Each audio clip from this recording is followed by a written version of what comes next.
Bienvenidos de nuevo a otro Omar con H presenta Conspiranoia. Hoy pues vamos a sacar del baúl de los recuerdos pues las teorías de conspiración que se creían en el siglo XIX.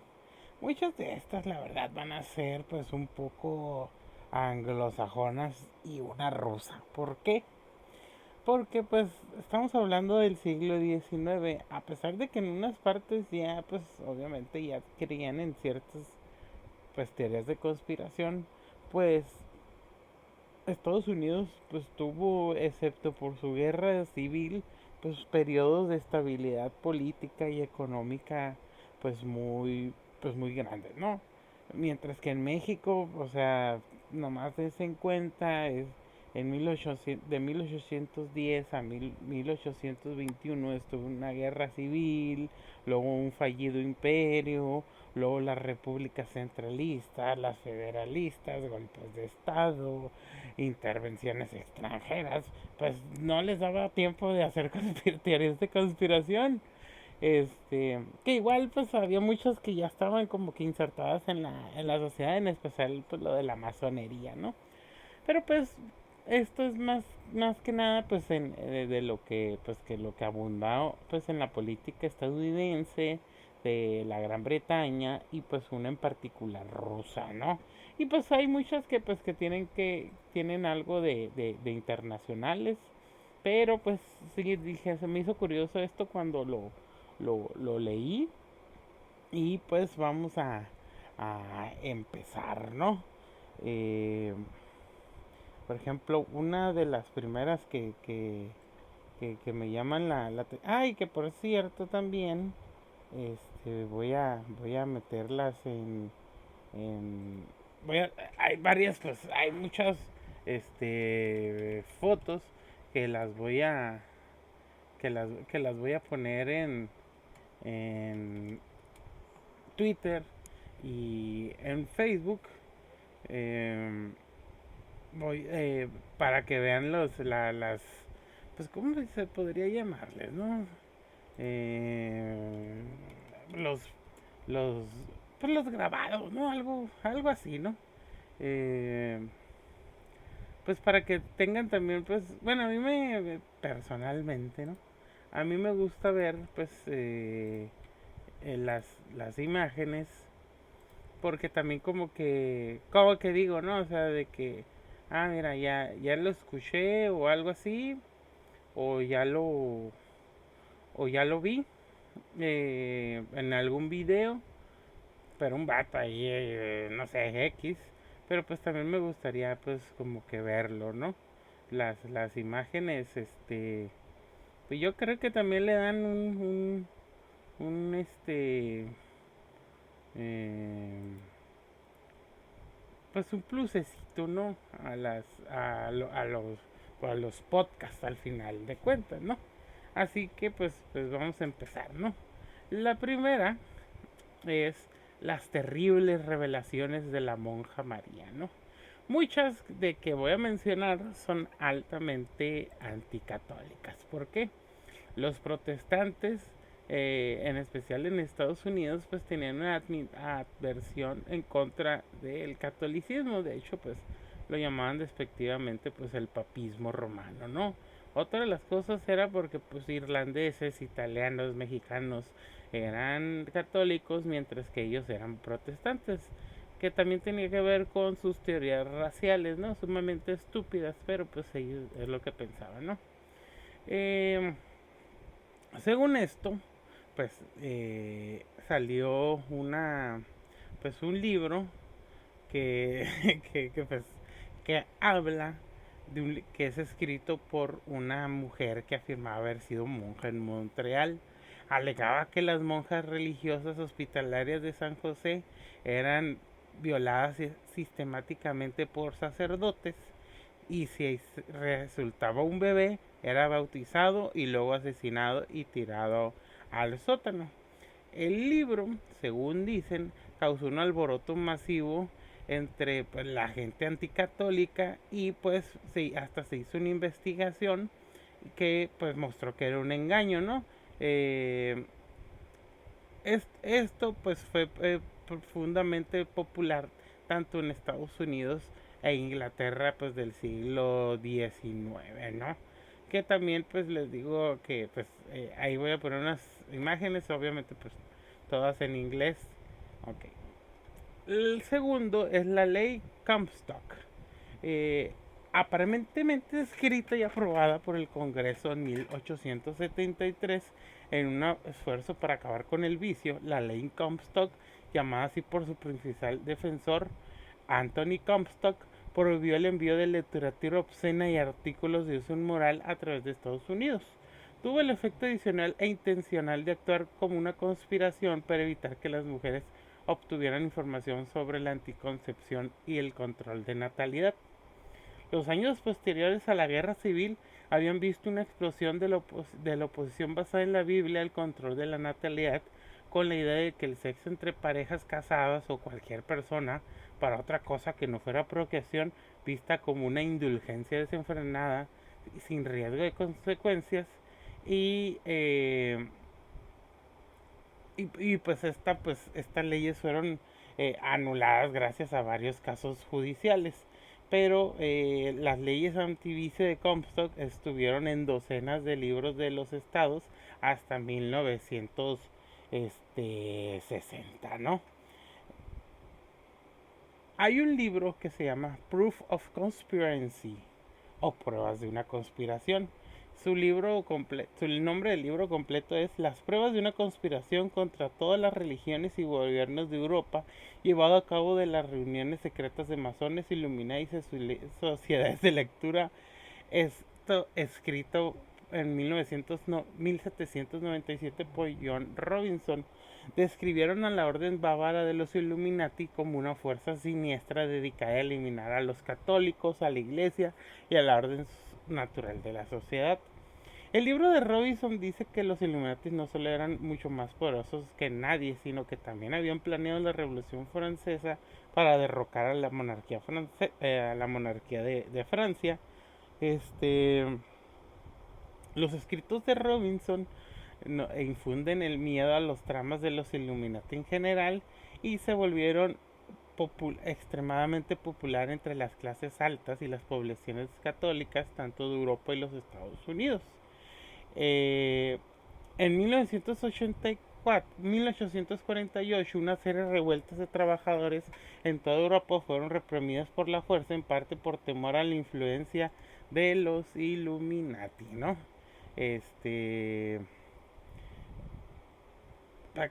Bueno, ya hemos dicho varias veces que, que, que las teorías de conspiración siempre terminan influyendo en la política y en la realidad, ¿no? Y pues sí, esto les digo, pues pasó y, y pues fue en parte por pues esta exageración y este miedo, ¿no? Siempre el miedo pues es muy bueno para controlar a las masas, ¿no? Ok, la desaparición de William Morgan, ¿no?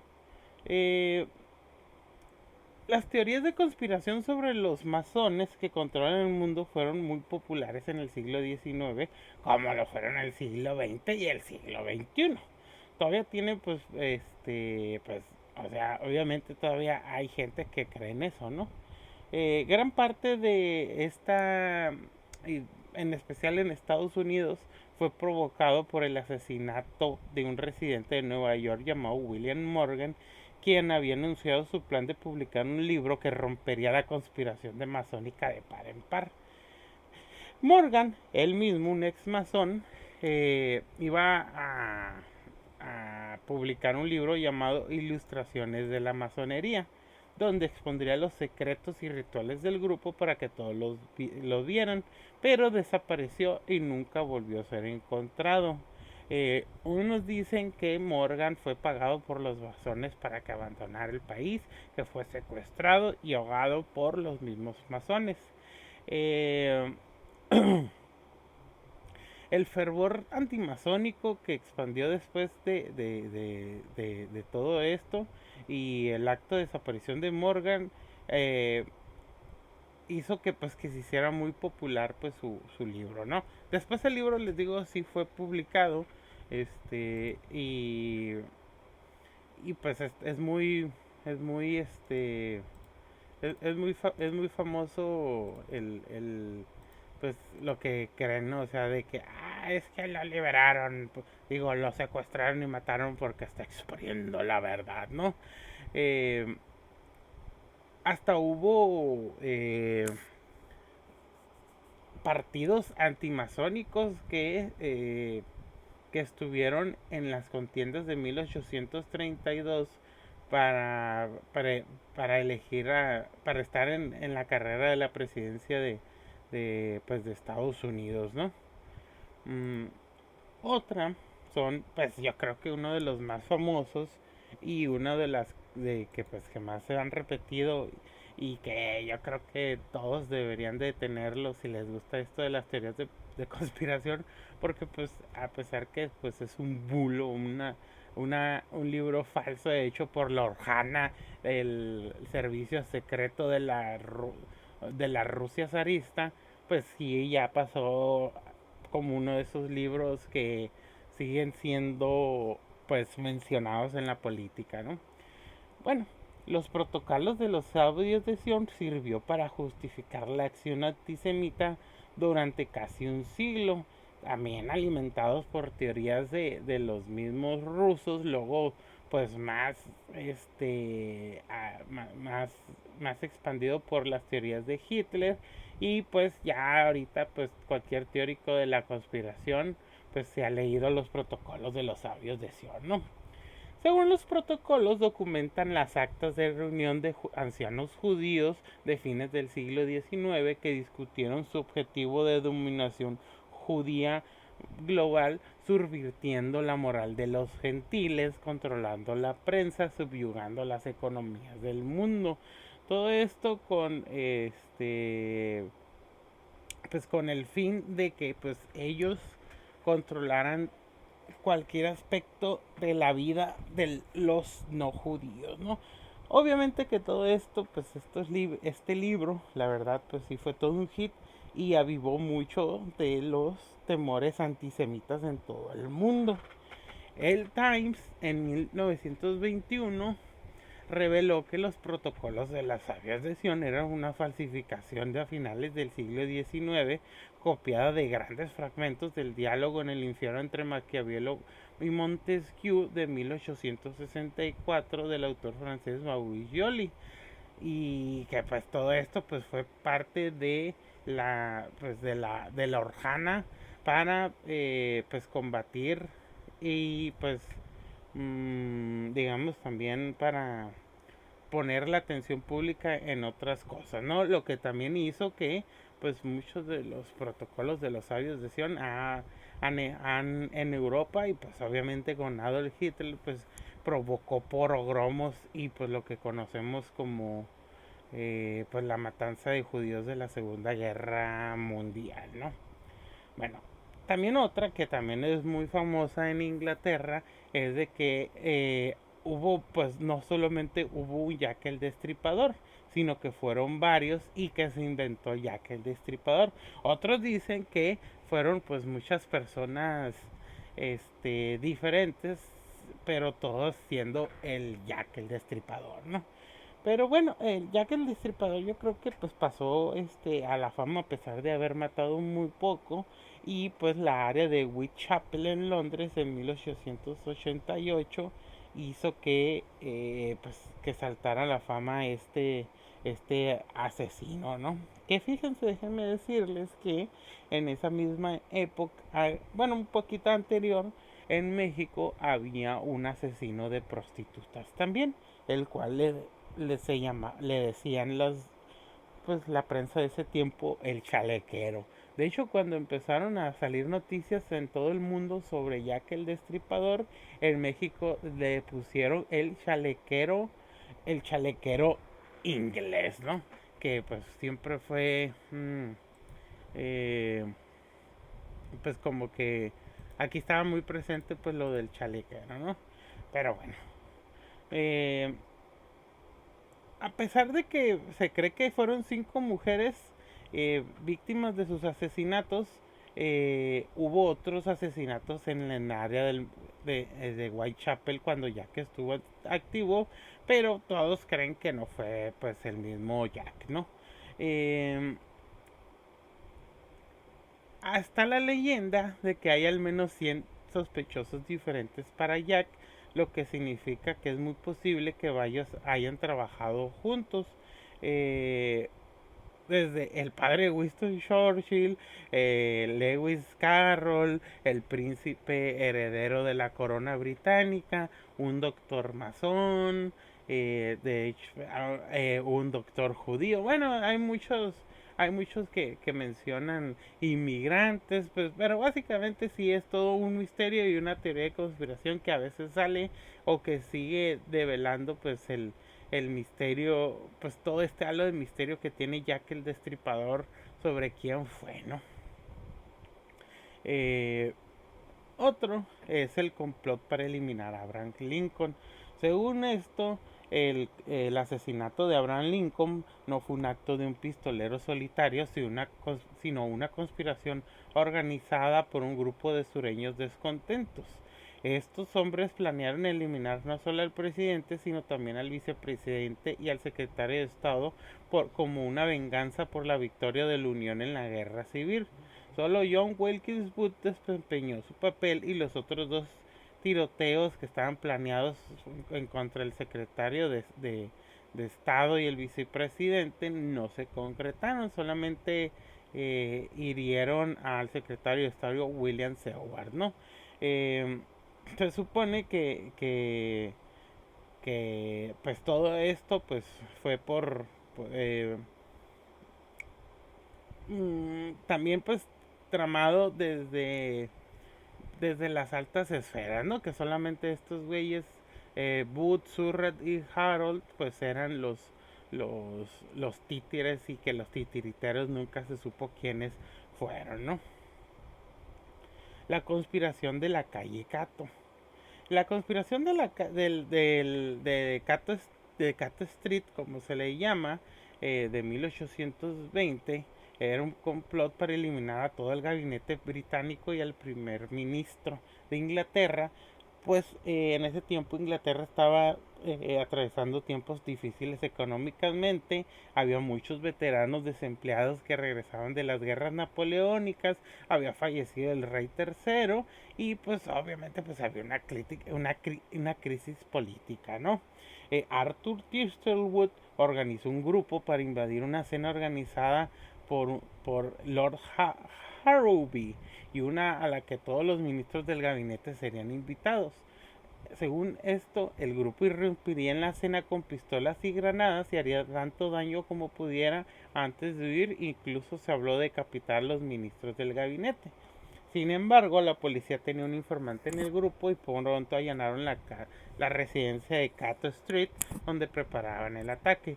Thistlewood le disparó fatalmente a un policía en un lío que siguió y 5 conspiradores fueron ahorcados y otros 5 fueron desterrados, ¿no? Una también de las más famosas que esto pero pasó en Cuba y fue en contra del Imperio Español por parte de Estados Unidos fue la explosión del USS Maine que estaba atracado en la, en La Habana, ¿no? De hecho, pues esta acción se conoció como una bandera falsa llevada a cabo por el gobierno de Hearst, que en ese entonces era presidente de Estados Unidos. Murieron 260 marineros y esto provocó que Estados Unidos le declarara la guerra al entonces Imperio Español y combatiera junto con los cubanos para desterrar a España de uno de sus últimos reductos coloniales en América Latina. Entonces, después se supo que el Maine fue hundido por una explosión interna de pólvora y que pues Estados Unidos tuvo que, bueno, eso ya estamos hablando de la década pasada, sí aceptó que había papeles donde decía que todo esto fue porque Estados Unidos estaba muy interesado en tener el control de Cuba y pues su importancia geoestratégica en el Mar Caribe y en el Golfo de México, ¿no?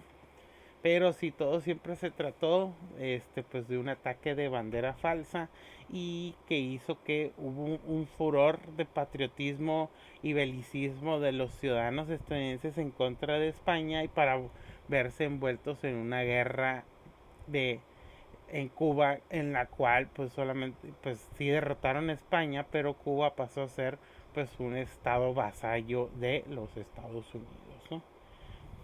La orden del estandarte de las lentejuelas de estrellas, ¿no? Que es Sparks and Banglet, algo así, no me acuerdo bien, ¿no?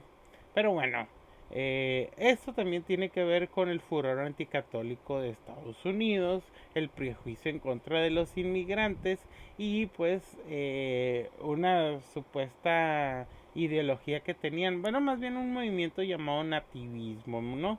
Entonces, esta sociedad secreta formada en Nueva York en 1849 por trabajadores protestantes dirigidos por Charles Allen buscó protestar contra el aumento en las inmigraciones irlandesas, alemanas y católicas en los Estados Unidos.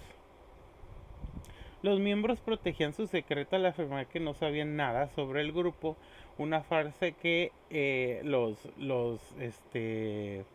que hizo que se hicieran muy populares porque se le llamaban los Know-Nothings.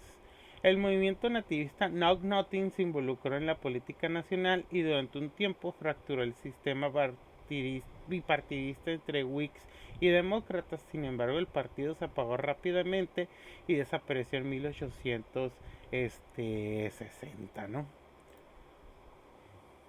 La conspiración del campo Douglas. Ubicado a las afueras de Chicago, el campo Douglas fue un campo de entrenamiento para el ejército de la Unión y también sirvió como un campo de prisioneros de guerra masivo para los confederados capturados.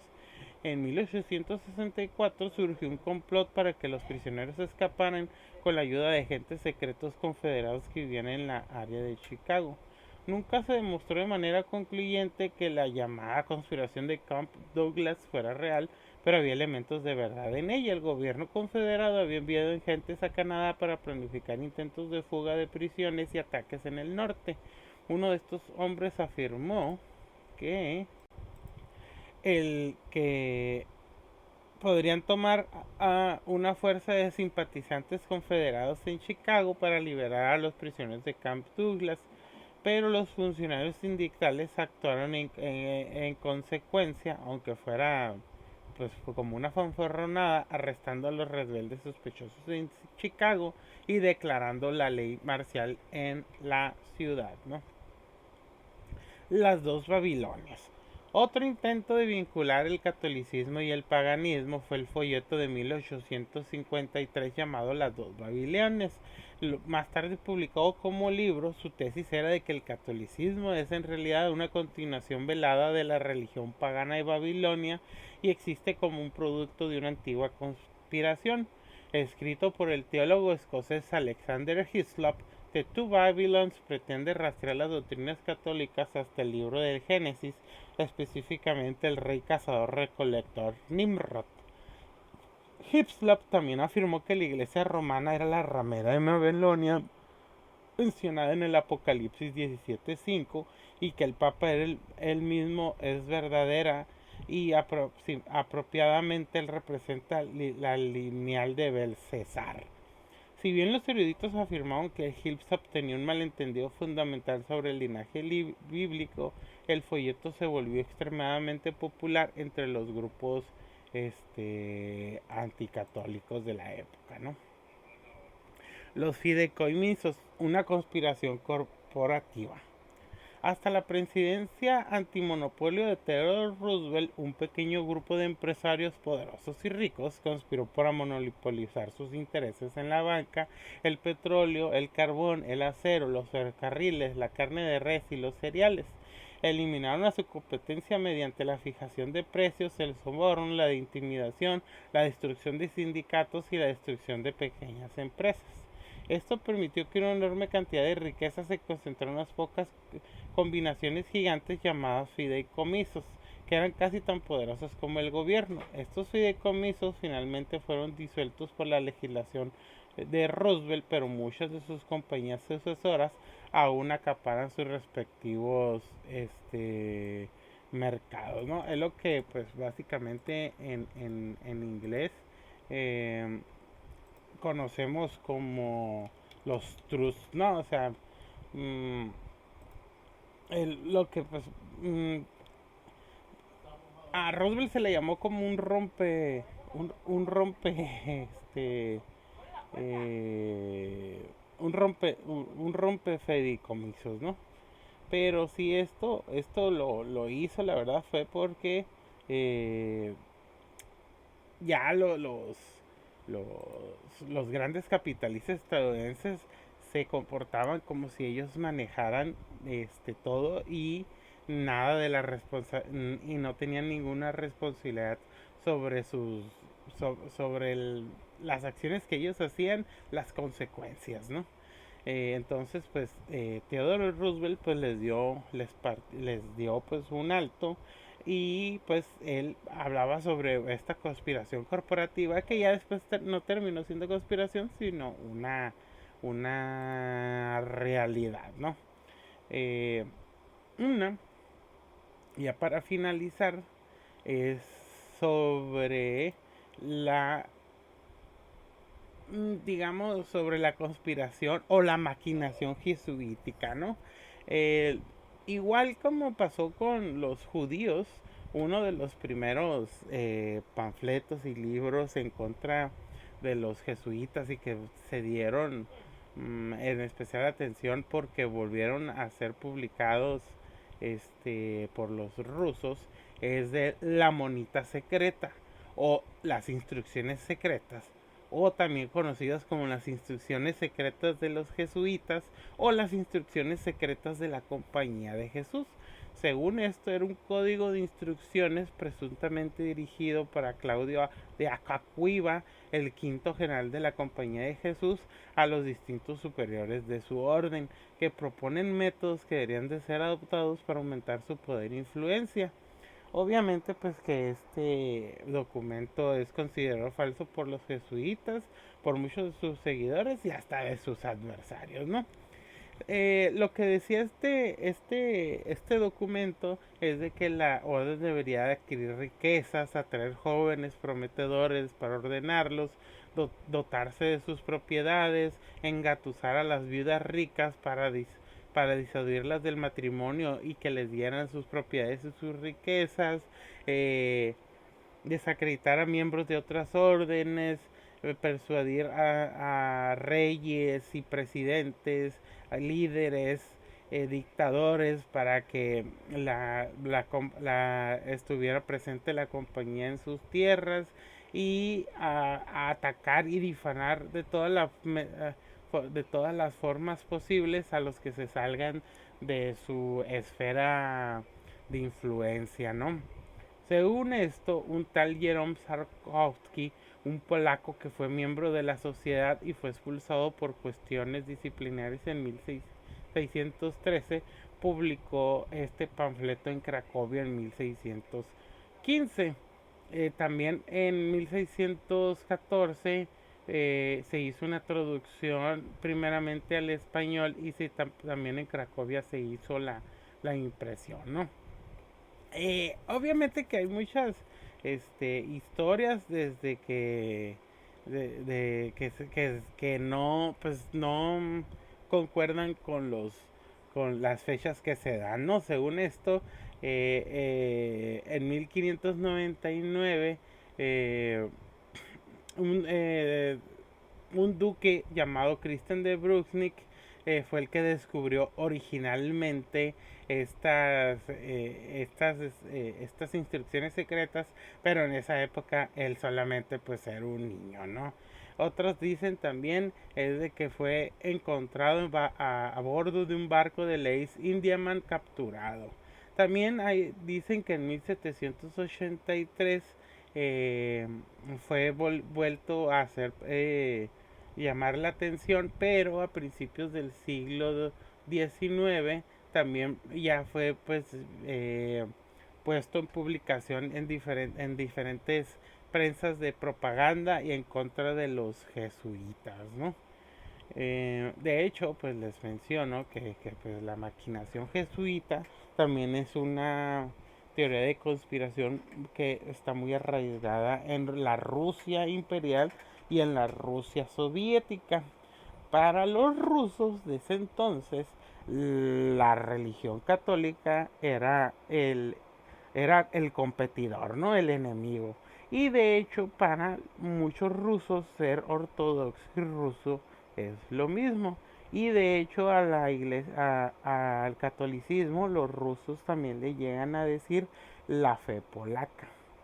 De hecho, hay muchas, digamos, cosas tanto así como para los rusos zaristas, Stalin, Lenin, la KGB, la NBK, la HOKPU y todo eso eran básicamente una copia de la compañía de Jesús.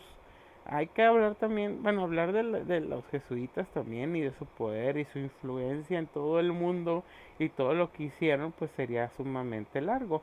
Lo que sí puedo decir es que sí es una orden, pues, pues que tiene mucho misterio, muchos secretos, muchas cosas interesantes alrededor de ellos, pero pues también que son fundadores, que son educadores, que son pues eh, personas que muchas personas católicas o no, alumnos de ellos, que sean creyentes o no, los tienen en muy buena estima por su disciplina y por su modo de ser.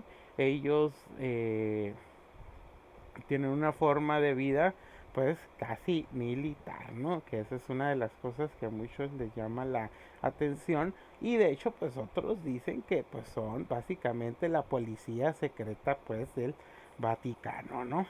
Bueno, entonces en la Rusia imperial, cuando de hecho pues ya se estaba la guerra civil rusa, pues sí, básicamente los monárquicos rusos describen pues a estos bolcheviques como solamente una rama más de los jesuitas, ¿no? Eh, y de hecho pues los mismos ortodoxos rusos creen que pues que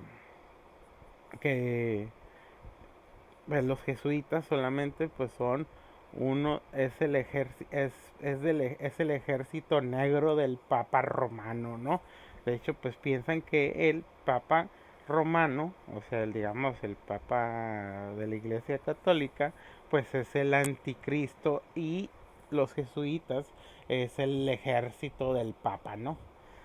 Eh, Otra de las cosas que tienen pues los rusos que dicen sobre los jesuitas pues es de que cómo ha sido la historia, ¿no? Los han expulsado muchas veces de muchas partes, de hecho de mayoría católica, como en la monarquía española, en la, en la monarquía portuguesa, en ciertas partes de Estados Unidos. ¿Por qué? Porque pues siempre estuvieron pues muy inmiscuidos en cosas de la economía, de la política y pues también ellos dominaron muchas veces ciertas zonas y pues también era porque se ganaban el cariño y el respeto de ciertos pueblos. De hecho, pues con los yaquis, una de sus sublevaciones más famosas fue a raíz de que expulsaron a los jesuitas pues del territorio de la nueva España, ¿no? Eh, pues los rusos pues creen en todo esto pues de que básicamente los jesuitas son parte del plan del imperialismo romano en contra de la Rusia ortodoxa, ¿no? Y pues sí de hecho pues actualmente siguen creyendo eso, que están en contra pues en especial por su dogma ortodoxo y pues de que ellos creen que pues no mm, no no están en tan muy buenos términos, ¿no? Bueno, aunque sí han tenido acercamientos y todo eso, pues todavía sienten que él quiere entrar el catolicismo en Rusia y eso no lo van a permitir, ¿no? Y pues entonces sí, de hecho pues todavía en la sociedad actual rusa pues hay muchas pues diferencias en contra del catolicismo pues romano, ¿no? Podemos hablar por ejemplo de Dostoyevsky, este gran autor literato ruso, pues de hecho pues habla mucho en contra del catolicismo romano y de la orden de los jesuitas y pues pues ya vamos a terminarlo aquí. Pues es de las que pude encontrar y que me pude acordar de sobre las teorías de conspiración del siglo XIX, ¿no? Pues muchas gracias por escuchar este nuevo podcast y pues eh, nos estamos viendo, cualquier cosa pues ya saben y pues ahí me mandan un mensaje, lo que sea. Hasta la próxima.